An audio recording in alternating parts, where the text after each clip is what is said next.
Breaking news CM Revanth రెడ్డితో MRPS వ్యవస్థాపక అధ్యక్షుడు మందకృష్ణ మాదిగ భేటీ అయ్యారు. మంత్రి దామోదర రాజనరసింహతో పాటు పలువురు మాదిగ సామాజిక వర్గానికి చెందిన నేతలు కూడా ఈ భేటీలో పాల్గొన్నారు.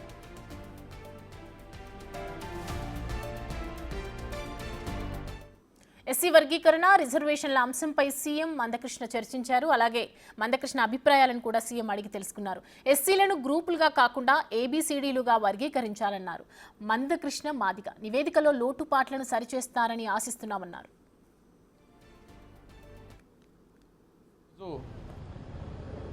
గౌరవ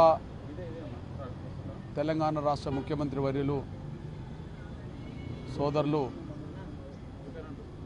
రేవంత్ రెడ్డి గారిని కలవడం జరిగింది. ప్రధానంగా గత 3 దశాబ్దాలుగా ఎస్సీ వర్గీకరణ కోసం జరుగుతున్న పోరాటానికి సుప్రీంకోర్టు తీర్పు తర్వాత వర్గీకరణ అంశాన్ని ముందుకు తీసుకెళ్లే దిశగా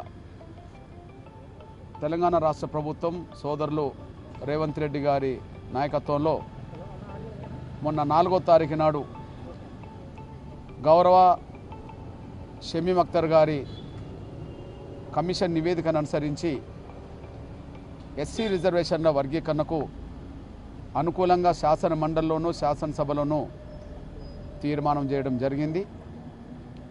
అందుకు ముందుగా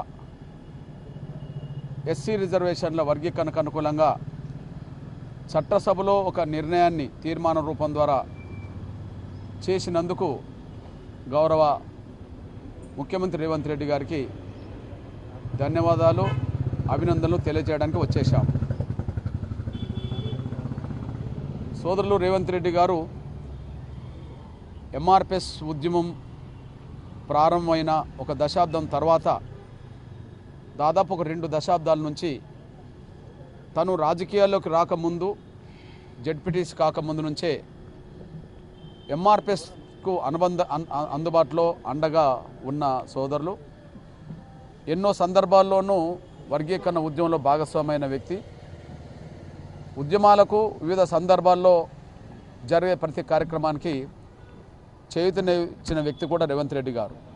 అందుకనే సుప్రీంకోర్టు తీర్పు అనంతరం దేశంలో అందరికంటే ముందు శాసనసభలో వర్గీకరణకు అనుకూలంగా ముందుకు తీసుకెళ్తామని చెప్పి శాసనసభలో ప్రకటించడమే కాకుండా ఈరోజు షమీమ్ అఖ్తర్ గారి నివేదికను ఆలస్యం చేయకుండా ఆమోదం తెలిపే విధంగా నిర్ణయాలు తీసుకోవడం జరిగింది. అందుకు మేము ధన్యవాదాలు చెప్తూనే, అయితే శాసనసభలో తీర్మానం జరిగిన దాని ప్రకారం వర్గీకరణను స్వాగతిస్తున్నాం. అందుకు అనుగుణంగా ముఖ్యమంత్రిగా నిర్ణయాలు తీసుకున్నందుకు ఆయనకు ధన్యవాదాలు చెప్తున్నాం. కానీ కొన్ని లోపాలు రిజర్వేషన్ పర్సెంటేజ్ విషయంలో కానీ లేదా 1 గ్రూపు 2, 3 గ్రూపులకు సంబంధించిన విషయంలో ఒక్కొక్క కులం ఎందులో రావాలనే విషయంలో విద్య, ఉద్యోగ, సంక్షేమ, రాజకీయ రంగాల్లో వెనుకబడ్డ కులాలను ఎందులో చేర్చాలి, మధ్యస్థ కులాలను ఎందులో చేర్చాలి, బాగా డెవలప్ అయిన కులాలను ఎందులో చేర్చాలనే విషయంలో కొంత లోటుపాట్లు జరిగినట్టుగా మేము ఒక వినతిపత్రం ఇవ్వడానికి కూడా ప్రయత్నం ఇచ్చాం. దాన్ని సరిచేసుకోవడం ద్వారా పర్సెంటేజ్ విషయంలోనూ ఏ గ్రూప్లో ఎవరిని కలపాలనే విషయంలోనూ కొన్ని విజ్ఞప్తులు మేము చేయడం జరిగింది. లిఖితపూర్వకంగా కూడా ఇవ్వడం